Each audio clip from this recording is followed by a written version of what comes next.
Hi everyone, I'm Wendy, and today I have two recipes in one. I'm showing you how to make a whole food plant-based sweet apple bread, and then we'll see how changing just one ingredient can turn this into an apple cake. First, let's start with the sweet apple bread version. I'm starting by adding 1 cup of rolled oats to a large mixing bowl. To that, I'm adding 2 cups of flour.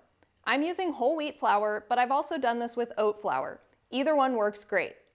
Next is a half a cup of date sugar, a 1/4 cup of ground flaxseed, 2 teaspoons of vanilla bean powder, 4 teaspoons of cinnamon, 1 teaspoon of baking powder, and a half a teaspoon of baking soda.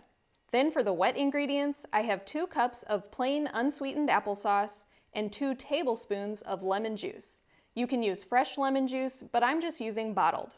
Then I mix up the dry ingredients, breaking up any clumps of date sugar or baking powder that I see, and after that I'll combine the wet and dry ingredients together. This is a pretty thick mixture, but keep mixing and make sure everything is well combined.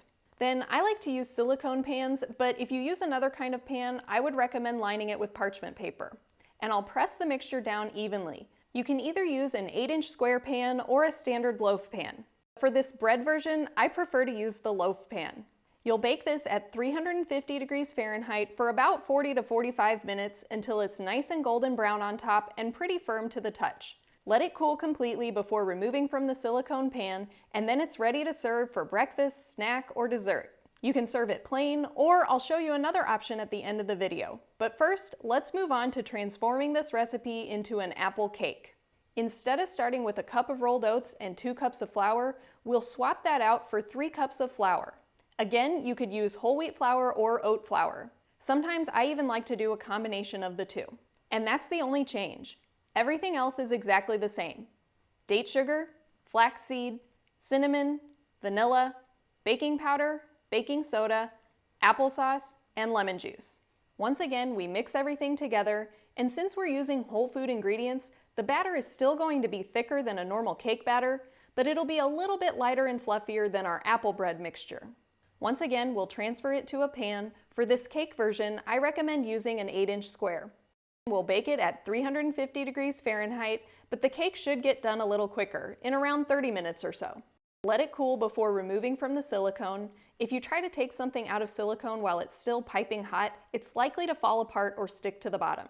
I like to eat this cake plain for a subtly sweet dessert, but you can make it a little sweeter with a date glaze. I start with just a little bit of date paste, and then I add a splash of water to dilute it.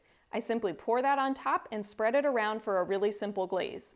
And you could use this exact same topping for the apple bread. But here's another variation.